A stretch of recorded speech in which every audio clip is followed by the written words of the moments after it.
Hey guys, this is Dr. Sandy with another amazing video for you and your family and friends. Today we're going to talk about the 3T model of stress. As always, if you get value from the video, please like, share, and subscribe, and let's jump into it. So the 3T model of stress in chiropractic, we know stress affects the body, stress affects the nerve system. So in the chiropractic world, what we've done is we've broken down that stress has three major categories.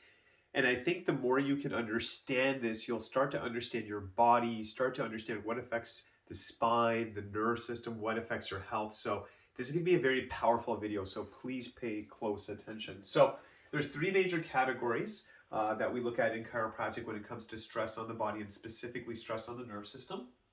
There's thoughts, toxins, and traumas. And I think that's genius how that came up. So thoughts, toxins, and trauma. So what that basically means, what we think about, what we eat and drink, and what traumas we've been exposed to physically can affect the spine and the nerve system and therefore affecting our health. Because as you already know, the spine affects all major function in the body, all muscle function, all organ function, coordination of everything. It's the master system.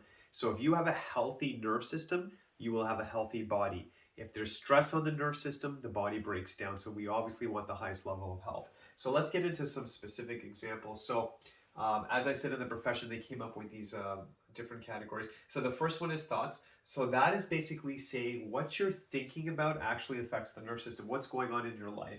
So stress might be you're not lifting or pushing anything, but you're just super busy. Guess what? Over time, that can affect the nerve system. If we are constantly in a state of panic, fear, if we're upset about something, we're feeling guilty, whatever negative emotion you can think of, if you're chronically feeling that way, that actually stresses the nerve system, it changes your physiology, and it affects basically your overall health because you're affecting the nerve system.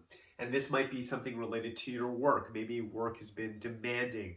Maybe you're having issues with people you work with. Maybe your boss or some people you work with, or there's been some challenges with clients or customers, whatever that looks like. Professionally, personally, maybe that could be something like how your relationships are with your spouse, with your kids, with your family, with your relatives. Maybe there's something that's just constantly bothering you and it's been some time. That will actually affect the health of the nerve system. I kind of put it over here. It's not that it's a thought per se, but also what can stress the system as well as lack of sleep.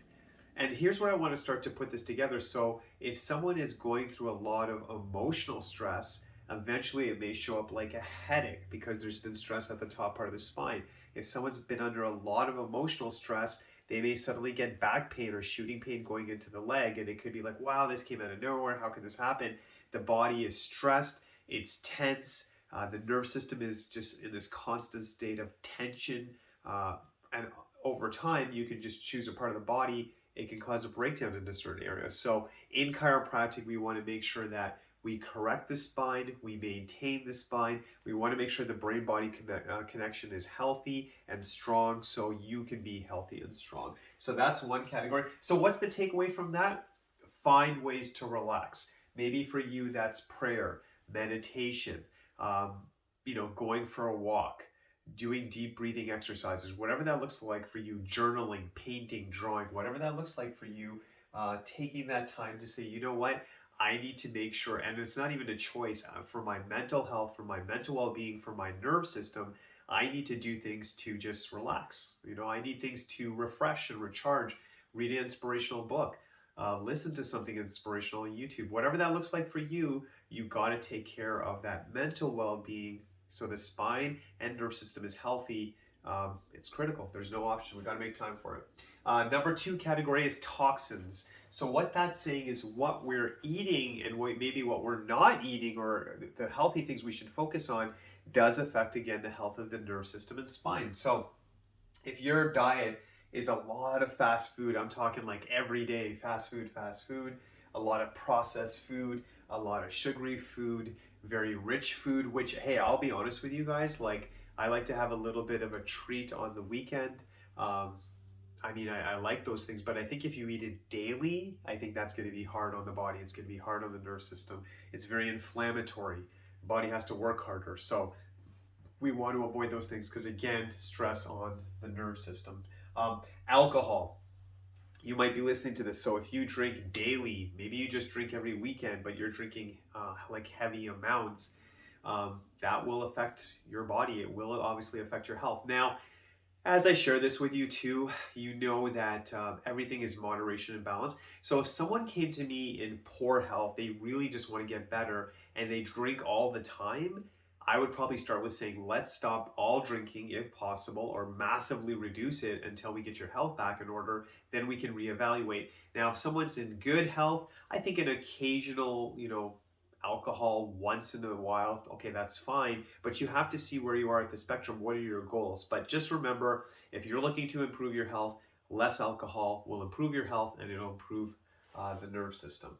So those are things we should avoid. So what do we need to do more of? So you might be like, oh yeah, I'm listening to this. Well, you guys already know, like smoking, of course, and I didn't even list it here. Caffeine, again, another stressor on the nerve system. So you might be saying, oh, I don't eat out a lot. I'm not smoking, Dr. Sandy. I don't drink alcohol. That's good. So that's stuff you're avoiding. But are you doing the positives? And are you doing enough of the positives? So maybe you're saying, well, I don't eat a lot of sugar, but are you drinking water? Water is always good for the brain and nerve system. We know that, of course. Are you having healthy fruits? Are you having healthy vegetables?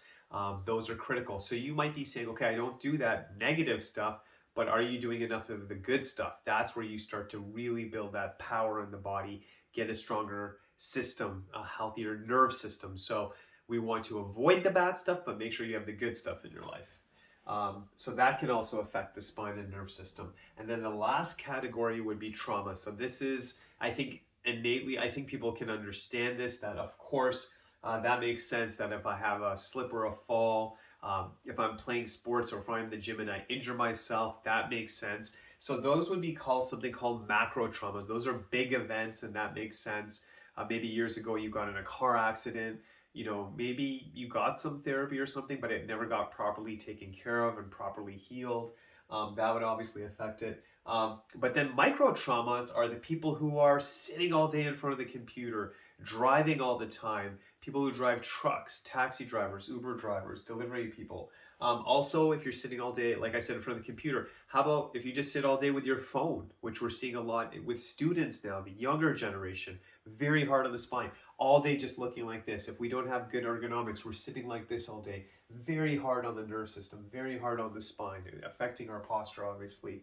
And again, under traumas, you might be like, oh yeah, yeah, I sit all day and stuff, and I guess I should move around more, but that becomes the question. Are you going for walks on the positive side? Are you doing some exercise? Are you stretching?